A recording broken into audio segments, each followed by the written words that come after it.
Alrighty guys, so welcome back to another beautiful day on the Cole Family Farm. Today I'm going to be giving you a how-to video on trapping gophers, so stay tuned. So you're just going to need two things to begin gopher trapping. You're going to need a shovel and gopher traps, like these right here. These are Gophernator gopher traps. I got them online. I'm not exactly sure the price. They were slightly more expensive than other places, but they're definitely worth it. They're very high quality traps. And so you need two of these. You need two of them to start trapping or more, depending on how many gophers. The reason you need two, I'll tell you in a second. Alrighty, so here we are in my front yard, right here, and we have this gopher digging. He's made a bunch of mounds in a line, and we need to get rid of him because he's just digging up the yard. I don't always trap every single gopher on the property, but I do like to limit the numbers and control them, so that's what we're going to be doing today. The way you can tell the difference between a gopher mound and a mole mound is that a gopher mound will be generally bigger, but they can be smaller, and they're in a sort of crescent shape. See how it's almost like a big fat banana or maybe like some kidney bean or something? That's generally what they look like. But not always, because if you look over here in the sun, this one's more circular. So it's not always true, but as a general rule, you can tell if it's a gopher by the crescent shape and the size. Alright, so the first step in trapping this gopher is to get your shovel right here and dig it out. And I generally like to dig out a clod from starting about here and going around like this out here into the grass a little bit right there. And generally by taking out that clod, you will find the tunnel. Alright, so I'm going to begin to dig this out. I'm going to lay the camera down here. Hopefully you won't be able to see the mound, but you'll be able to see me a little bit. Maybe. I'm not sure, but here we go.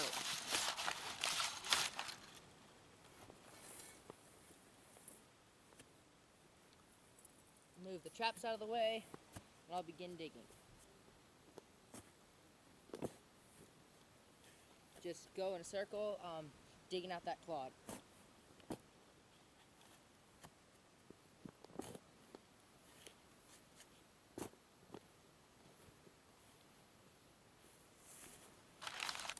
Alright, so I don't know how that footage was, but I've got the clod here, and I'm just going to dig this out.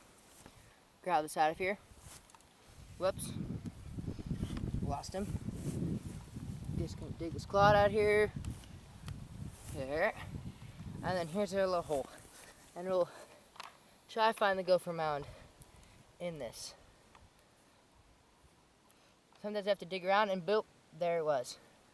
Right there. Right in there. I'm going to dig it out a little bit more. See what I can do. Oh, here's the other side of the tunnel. Right there. So it's just running in a parallel line right here. And this is how the gopher tunnels work. They go along. It's just the regular tunnel. And then they'll make a side tunnel up here to spit out the extra dirt that they don't need, that they dug out by making this main tunnel, and then they plug it up and go back down to this main tunnel and keep digging along. So they're a pretty intriguing animal, actually. So this is why you need two traps. I told you I was going to tell you.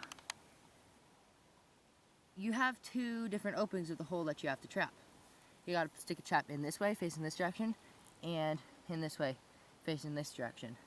Otherwise, if you just had one trap, say going this way, the gopher could come from this side and just actually go around the trap and not get caught. So you need to have two traps per gopher tunnel you're trapping. So if you want to trap a bunch at a time, you're going to need to get, two per tunnel. So if you need to trap 4, it'd be 8 traps, and so on. So I'm going to set these traps, and I'm going to show you how to set them, and then I'm going to place them in the ground. Alright, so the way these traps work is there are 2 jaws in the front, and then there's this little trigger right here that as the gopher goes through the mound, through the tunnel, he will come and push back that trigger, and then which will release this bar, and the jaws will come snapping down on him. Usually suffocates them very quickly, and it's a pretty humane trap. There's a spring back here that you coil up, but first you get this little bar here, and you hook it. You hook this little tab over the jaw, and then you put the other end of that bar right here in this little nook. And then you will coil up the trap, which is a little tricky. They're pretty powerful, which is a good thing. Most gopher traps are underpowered. That's the biggest problem I found with them. So then it's that simple. It's all set. As soon as the gopher comes through here, he'll push this back and he'll get caught. And let me tell you, that hurts right there. So probably not a great idea for me to do, but this is a pretty well used trap, so it's not as powerful as when it came right out of the box. I would not recommend putting your finger in it. But that's about how it works there. And so I'm going to set it again and put it in the tunnel. I'm going to set this trap, but first I'm going to show you one extra trick that I found over the years of trapping. This trigger here allows you to make it a hair trigger if you pull it back to where it almost slides off, or super hard trigger. So depending on if your gopher is being really finicky or you want to light a hard trigger, you can maneuver this once you get it in the ground. So I like to keep it really nicely on while I'm sticking it in the tunnel to prevent it from accidentally going off when I'm finagling it in there. And then I'll set it back a little bit more to make it slightly more of a hair trigger. So I'm going to try to get in here and hopefully it will not go off on me. I've been having trouble with it doing that. And that's probably good enough. I like to stick it in there more, but it's really tight in there, so that's all I'm going to do. Right there. And then I can pull the trigger bar back a little bit more. And that's about it. I'll do it for the other side. I've got both traps in there now, and I'm going to put that plug back in there to seal it all up. Now this is a small tunnel, so it's probably a small gopher as well. And so I was not able to stick those traps in there as far as I would like. I'd usually push them in a couple more inches to prevent the dirt from the clod when I put it back in from jamming it up. One more thing I forgot to mention was to kind of bed the trap in a little bit, push it down so that the gopher doesn't feel them moving as he's going over them, and he's less likely to get scared and turn back. So that's about it. I'm going to put this clod back on, and then we will catch you in the morning and see if we've got a gopher. I put the clod back in, and I actually decided to put it grass side down to prevent all this loose dirt from falling down into those traps that I was not able to get in very far. So now we wait. One more thing that I forgot to mention is the reason why I replug the holes, the tunnels, when I'm done setting the traps. And the reason is this.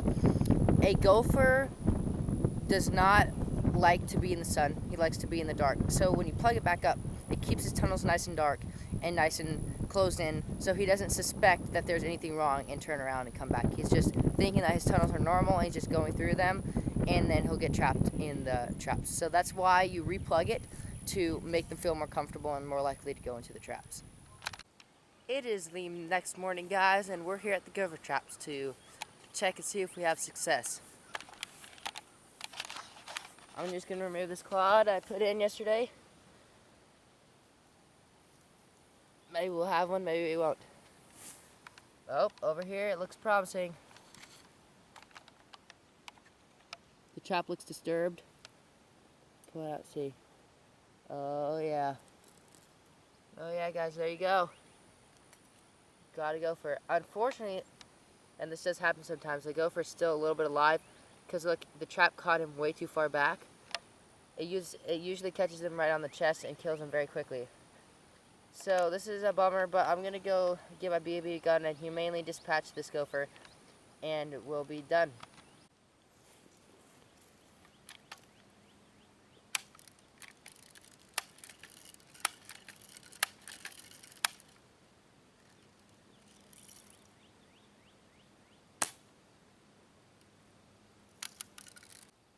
Here's the gopher that we just dispatched. It is unfortunate when you don't catch them properly and kill them very quickly, but sometimes it does happen, especially on these smaller gophers, when by the time they touch this trigger, they're already too far, their body's too far through for the kill bars to come down right on their chest. But we got this guy dispatched. It's good to remove him from our yard.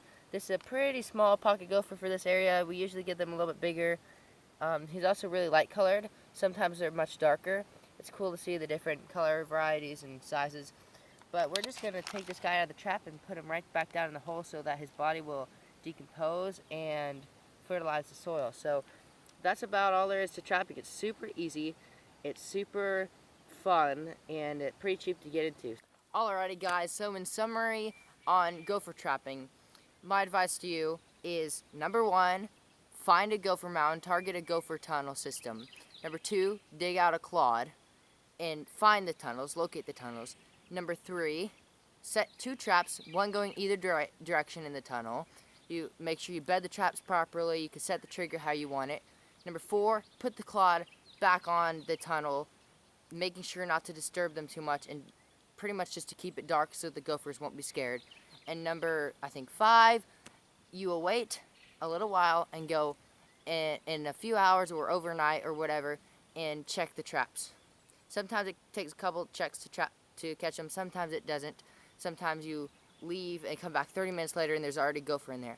One thing I will recommend is do not leave your traps over 24 hours because there could be a gopher in there, like what happened in this video where he didn't get caught very well and he's just in there suffering. So you do want to check them pretty regularly and be able to dispatch them if they're not already dead. So thanks so much for watching. Hope you found it super educational. I know for me it was hard finding good videos on how to trap gophers.